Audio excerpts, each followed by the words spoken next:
दोस्तों, एक कॉलेज था। उस कॉलेज में करीब 300 लड़के लड़कियां पढ़ते थे। उसी कॉलेज के बाहर एक डॉक्टर हुआ करता था।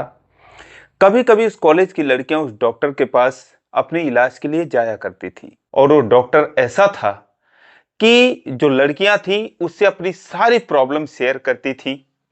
अंदरूनी बीमारी जो होती थी उसके बारे में भी शेयर करती थी। अपने घर परिवार की बातें भी उससे बताया करती थी। जो वो कॉलेज था खेत के बीचों बीच बना हुआ था, और उस कॉलेज के लड़के लड़कियां कॉलेज से निकलकर उन खेतों के बीच में आपस में मिला करते थे। और जिसका साइड इफेक्ट ये होता था कि कुछ लड़कियां जो थी वो प्रेग्नेंट हो जाती हैं, और उसके बाद वो उस इलाज के लिए उस डॉक्टर के पास जाती हैं, और डॉक्टर जो है दोस्तों उनका इलाज करता है। ऐसे ऐसे 2-3 सालों में ये किस्सा चलता रहा, और करीब 150 लड़कियों के साथ ये समस्याएं आई, और उनका जो है इलाज उस डॉक्टर के द्वारा किया गया। लेकिन एक दिन एक घटना ऐसी हुई कि जिसकी वजह से सारी पोल पट्टी खुल जाती है, बहुत हंगामा होता है। और दोस्तों, उसके बाद जो होता है एक हैरान करने वाली कहानी। आइए जानते हैं पूरी कहानी इस वीडियो में। लेकिन वीडियो में आगे बढ़ने से पहले बस वही रिक्वेस्ट, वीडियो को लाइक कर दीजिए, चैनल को भी सब्सक्राइब कर लीजिए ताकि मेरा हौसला बढ़ता रहे। दोस्तों, ये कहानी है कर्नाटक के एक जिले की। बात है 2013 की। एक कॉलेज जो कि खेतों के बीचों बीच बना हुआ था, जिसमें ग्रेजुएशन की पढ़ाई होती थी।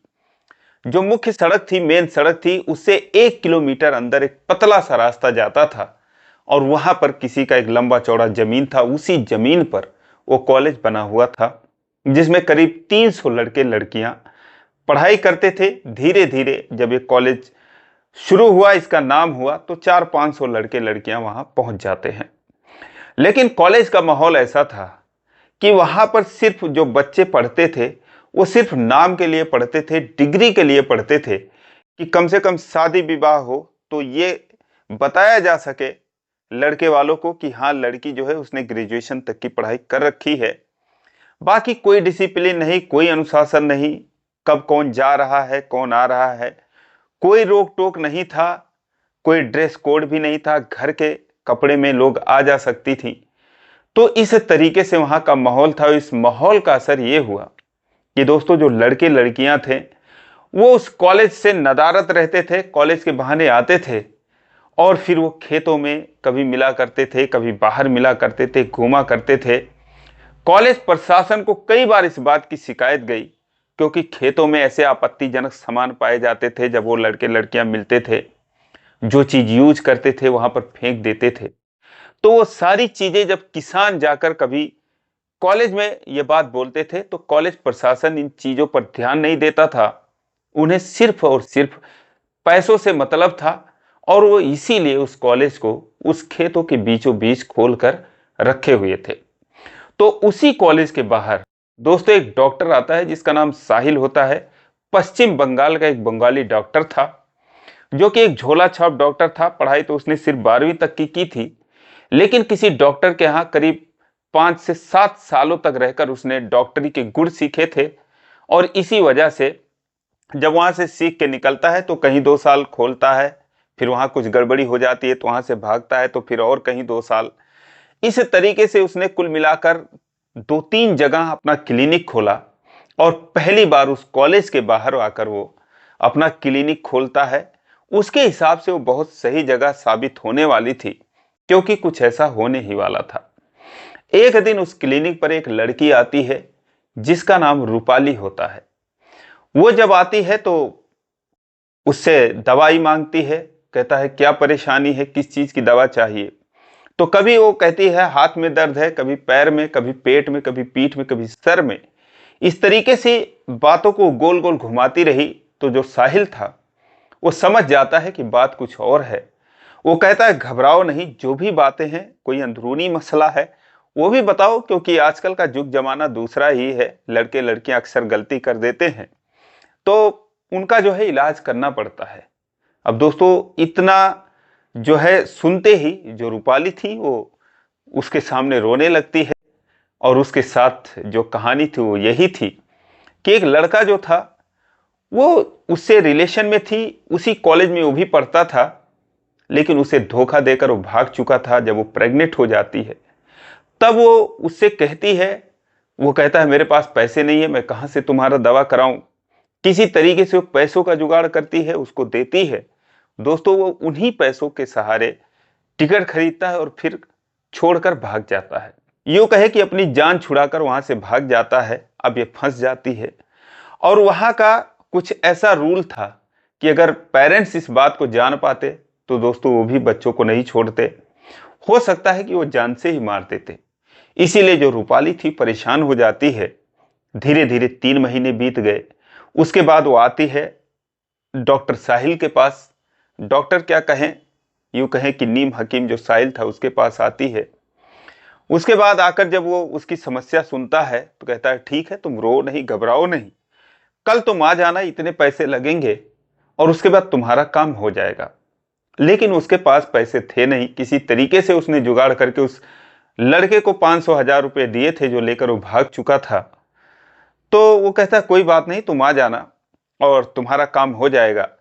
जो रूपाली थी वो इतनी डिप्रेशन में थी कि वो अपनी जान भी देने की सोच रही थी। लेकिन उसके घर में एक शादी थी उसकी बहन की। वो सोचती अगर मैं मर जाऊंगी तो कहीं मेरा पोस्टमार्टम होगा, उसमें इस बात का खुलासा होगा तो मेरे बहन की शादी पर भी असर पड़ सकता है। इसीलिए दोस्तों वो सोचती है कि जब शादी हो जाए तो उसके बाद कुछ करेगी। लेकिन अब धीरे धीरे उसका पेट निकल रहा था तो सोचती है कहीं पता ना चल जाए। तो इस वजह से वो काफ़ी परेशान थी और फिर वो डॉक्टर साहिल से आकर ये बात बताती है। दोस्तों अगले दिन वो बुलाता है उसको और उसके बाद 3-4 घंटे में वो कॉलेज के बहाने आती है। 3-4 घंटे वहाँ रहती है, उसका इलाज करता है, यूँ कहे कि उसका गर्भपात करता है और उसके बाद फिर वो वहाँ से चली जाती है, अपने घर को जाती है और फिर वो कुछ दिन में ठीक हो जाती है। उसने कहा था ये बात किसी को मत बताना, लेकिन दोस्तों कहते हैं कि औरतों से, लड़कियों से कोई बात छुपती नहीं है। वो जो है ये बात आती है अपने कॉलेज में अपनी एक फ्रेंड से बताती है और वो फ्रेंड कुछ और फ्रेंडों को बताती है। धीरे धीरे दोस्तों पूरे कॉलेज में ये बात लड़कियों के बीच में फैल जाती है। इसका असर ये हुआ कि 2-3 लड़कियां और ऐसी निकल जाती हैं जिनके साथ ये समस्या थी। क्योंकि दोस्तों माहौल बहुत खराब था, कोई डिसिप्लिन नहीं, कोई अनुशासन नहीं था।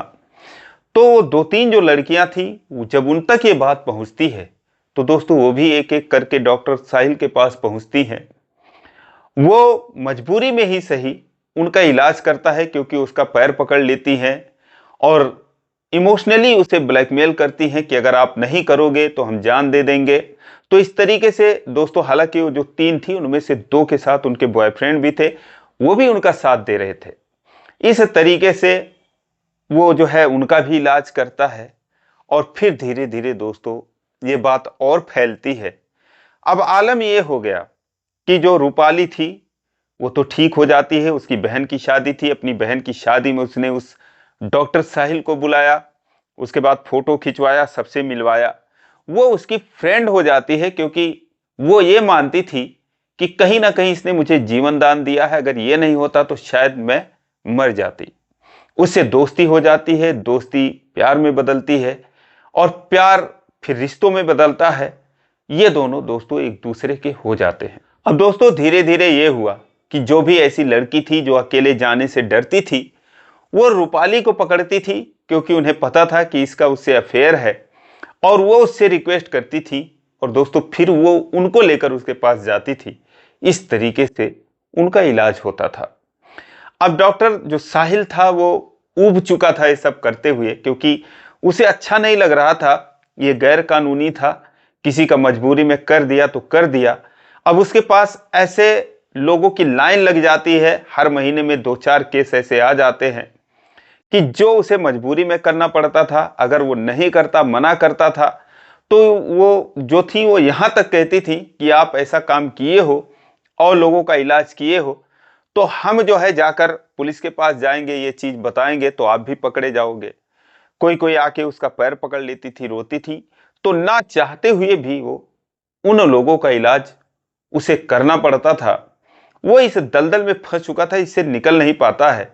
और जो रूपाली थी, अब उसकी प्रेमिका थी, वो भी किसी ना किसी को लेकर आ जाती थी, क्योंकि जब कोई लड़की उससे अपना दुखड़ा रोती थी तो उसे अपनी याद आती थी कि कैसे वो परेशान थी, कैसे अपनी जान देने वाली थी, वही हाल इस पर बीत रही होगी। तो ये सारा चीज दोस्तों वहां पर करीब 3 सालों तक चलता रहा, और इन 3 सालों में करीब ऐसे 120 से 30 लड़कियां ऐसी थी कि जिसका उसने इलाज किया, या यूं कहें कि गर्भपात किया। अब जब ये सारा कुछ हो रहा था तो एक दिन एक और लड़की आती है जो कि बीए सेकेंड ईयर की छात्रा थी। जब वो आती है तो फिर वो भी अपनी समस्या लेकर आई थी, अकेले आई थी। वो साहिल उसको देखता है तो देखते ही मना कर देता है, कहता है ये सब मैं नहीं करता, अब तुम जाओ कहीं और जाओ। लेकिन वो दोस्तों रोने लगती है, बहुत परेशान थी। एक्चुअल में वो कहती है कि मैं बस, अगर आज आप मेरा इलाज नहीं करोगे तो 2 दिन बाद मैं अपनी जान दे दूंगी, और उसके बाद उसके जिम्मेदार आप होगे। वो कहता है तुम इतनी दुबली पतली हो, वैसे भी तुम्हारी जान चली जाएगी, पहले अपनी सेहत पर ध्यान दो, और या फिर तुम किसी बड़े हॉस्पिटल में चले जाओ, मेरे बस की नहीं है। अगर कुछ तुम्हारे ऊपर आफत आ गई तो मैं तुम्हें बचा भी नहीं पाऊंगा। लेकिन दोस्तों अब वो मरना उसे मंजूर था, लेकिन कहीं वो जा नहीं सकती थी। कहती मैं कहीं नहीं जाऊंगी, जो भी करना है आप ही करो। अब वो परेशान हो जाता है, कहता है ठीक है, कल आ जाना। अगले दिन उसे बुलाता है और दोस्तों फिर उसका इलाज करता है, इंजेक्शन देता, दवा देता है। लेकिन वाकई में वो, उसके अंदर खून की कमी थी, बहुत दुबली पतली थी, उसकी हालत इतनी बिगड़ जाती है कि देखते देखते उसके जान पर बन आती है। वो बेहोश हो जाती है, और बेहोश होने के बाद धीरे धीरे ऐसे लग रहा था कि अब जैसे वो अब बचेगी ही नहीं। तो फिर ये जो है रूपाली को फोन करता है, कहता है यार ऐसी ऐसी बात है, मैं तो फंस गया हूँ, और एक लड़की आई थी, वो बात नहीं मान रही थी, मैंने उसका इलाज किया, शुरू किया, अब उसकी जान पर बनाई है, तो तुम कहाँ हो, मुझे किसी तरीके से बचाओ, आ जाओ। अब वो जो है उसके घर वाले भी जानते थे कि इसका जो है डॉक्टर के साथ जो है अफेयर है, या फिर वो डॉक्टर के पास काम सीखने जाती है, क्योंकि वो 1-2 घंटे रोज आती थी वहां पर, ग्लूकोज सुई वगैरह लगाना वो भी सीखती थी। तो घर वालों से कहकर वो चली आती है, और जब आकर वहां पर देखती है तो वास्तव में जो लड़की थी उसकी हालत काफी खराब हो चुकी थी, बेहोश थी, कई घंटों से बेहोश थी। अब जब शाम हो गई, अपने घर नहीं गई, तो उसके घर वाले उसे ढूंढना शुरू कर देते हैं। आते हैं कॉलेज में, पता लगाते हैं, तो पता चलता है कि वो यहाँ पर आई ही नहीं थी। रजिस्टर में जब चेक करते हैं वहां पर वो गई ही नहीं थी। और उसके बाद फिर वो इधर उधर ढूंढने के बाद जाते हैं पुलिस में, गुमशुदगी का रिपोर्ट दर्ज करा देते हैं। पुलिस भी ढूंढने लग जाती है, और इधर ये जिंदगी और मौत के बीच में झूल रही थी। फिलहाल जो साहिल था उसके पास एक कार थी पुरानी सी, वो रूपाली की मदद से उस लड़की को उस कार में डालता है और फिर एक दूसरे हॉस्पिटल में पहुंचाता है, जो कि वहां से करीब 30-40 किलोमीटर दूरी पर था, जहां पर उसकी जान पहचान थी, जहां से वो दवा वगैरह मंगाया करता था। वहां पर पहुंचाता है तो वहां एडमिट करता है, उसका इलाज होता है। हालत उसकी वाकई में गंभीर थी, 2-3 यूनिट उसे ब्लड चढ़ाया जाता है। किसी तरीके से उस लड़की को होश आता है, और दोस्तों उसके बाद अगले दिन जो है वो अपने घर पहुंचती है, वो भी अकेले पहुंचती है। घर पहुंचती है, घर वाले पूछते हैं कहाँ थी। फिलहाल वो कुछ नहीं बताती है, लेकिन तभी पुलिस में जो रिपोर्ट उन्होंने दर्ज कराई थी, पुलिस आ जाती है कुछ पता लगाने के लिए, उसका हुलिया पता लगाने के लिए, या फिर और कुछ पूछताछ करने के लिए। और जैसे पुलिस आती है मौके पर उस लड़की को वहां पर पा जाती है। घर वालों से पूछती है कि ये आ गई, तुम लोगों ने बताया क्यों नहीं, कहाँ पर थी? तो वो लोग कहते हैं अभी अभी आई है। और दोस्तों आते ही उसकी शक्ल देखकर घर वाले पता लगा लेते हैं कि इसके साथ जो भी कुछ हुआ है, कोई अनहोनी हुई है। उससे पूछताछ करते हैं, तो फिर वो जब ज्यादा उसको डराते धमकाते हैं, दबाव बनाते हैं, तो वो सारी बात बता देती है कि उसके साथ क्या हुआ था। अब जब ये बात पुलिस सुनती है, घर वाले सुनते हैरान हो जाते हैं।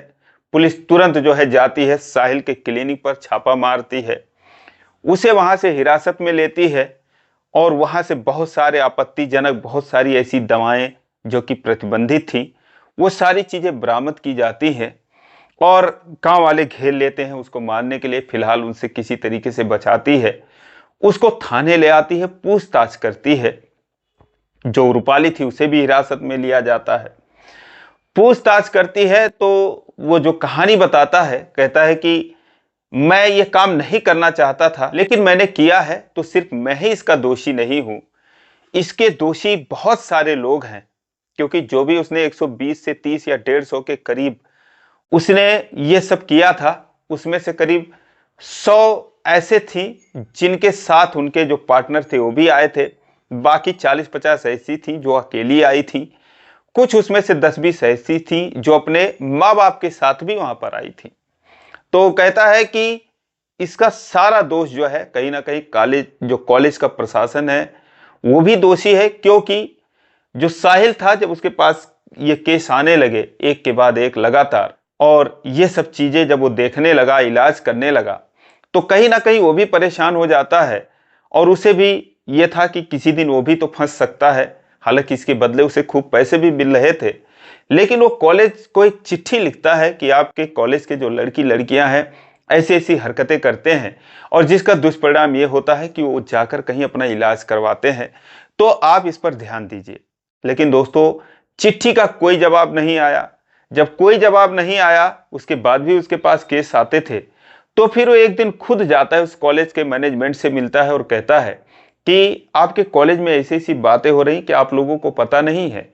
आप कम से कम सीसीटीवी कैमरे लगवा दीजिए, जो खेतों के बगल के रास्ते हैं वहां पर कैमरे लगवा दीजिए, कुछ तो आप इस बात का ध्यान रखिए। लेकिन मैनेजमेंट जो था उससे कहता है कि तुम चुप रहो, जो तुम कर रहे हो, जो तुम्हारा काम है वो करने दो। लड़कियां कोई बच्ची नहीं है, उन्हें अपने अच्छे बुरे का ख्याल है। क्योंकि प्रशासन को पैसों से मतलब था। लेकिन इस केस के बाद अब दोस्तों कहीं ना कहीं प्रशासन पर भी उंगली उठने लगती है, और अगल बगल के जो किसान थे जिनके खेत थे, अपने खेतों में भी ऐसी निशानियां उनको मिलती थी कि जो ये लोग मिलते थे और वहां पर उनके फसलों को नुकसान होता था, या फिर उसमें जो भी कुछ फेंक देते थे। तो किसान भी इस बात को लेकर कॉलेज में अपनी शिकायत दर्ज कराता था कि तुम लोग कॉलेज खोल कर रखे हो या फिर कुछ और यहाँ पर कोई अड्डा बना रखे हो, किस तरीके से तुम लोग ध्यान नहीं देते। लेकिन वास्तव में दोस्तों जो कॉलेज प्रशासन था इस पर जरा भी ध्यान नहीं देता था। उसका काम था पैसे लेना और उसके बाद उनको डिग्री प्रोवाइड कराना। वो क्या कर रहे हैं क्या नहीं कर रहे हैं इससे उन्हें कोई मतलब नहीं था। जानते हुए भी यही कारण था कि वो पूरी आजादी दे रखे थे, और इसी वजह से वहां पर ऐसे लड़के लड़कियां आते थे, अपना नाम लिखवाते थे कि जो पढ़ना नहीं चाहते थे, बस अपनी जिंदगी जीना चाहते थे। तो जब ये सारी बातें पुलिस के सामने आती हैं, जब वो गहराई से जांच करती हैं, तो जो डॉक्टर साहिल था उसे तो हिरासत में लेते ही है, और जो कॉलेज का प्रशासन था, वहां के जो जिम्मेदार थे, उनसे भी पूछताछ की जाती है, उनको भी कस्टडी में लिया जाता है। उस कॉलेज का लाइसेंस रद्द कर दिया जाता है। और दोस्तों हैरानी तो तब होती है कि जब उस डॉक्टर को छुड़ाने के लिए बहुत सारे स्टूडेंट प्रोटेस्ट करते हैं, यानी कि जो है उसके बचाव में वो सामने आते हैं। वो सारे लोग पैसे इकट्ठा करके साहिल को छुड़ाने के लिए एक मुहिम चलाते हैं। और दोस्तों ये 2016 की बात है जब उसको हिरासत में लिया जाता है। फिलहाल 3 सालों तक वो जेल में रहा, और रूपाली भी कुछ दिनों तक जेल में रही। उसके बाद वो बाहर आती है तो सारे लोग मिलकर उसे छुड़ाते हैं। अब दोस्तों 2019 में जो साहिल था वो छूट कर आता है, और उसके बाद जो उसकी रूपाली थी, जिससे उसकी दोस्ती थी, जिससे उसका प्यार था, वो दोनों शादी करते हैं। और शादी करने के बाद उस जिले से कहीं और चले जाते हैं। साहिल जो है डॉक्टरी छोड़ देता है। आज ये दोनों जहां भी हैं पति पत्नी के रूप में रह रहे हैं, इनके 2 बच्चे भी हैं। लेकिन दोस्तों अब उनका कहना यह है कि क्या उन्होंने अपराध किया था या नहीं किया था। मेरा तो मानना है कि अपराध क्या, बहुत बड़ा अपराध किया था। फिलहाल आपकी क्या इस पर राय है, कमेंट करके जरूर बताएं। इसी प्रकार की कहानियों के लिए इस चैनल को सब्सक्राइब करें। वीडियो को लाइक नहीं किया अभी तक तो लाइक कर दीजिए। फिर मिलेंगे अगले वीडियो में, तब तक के लिए जय हिंद।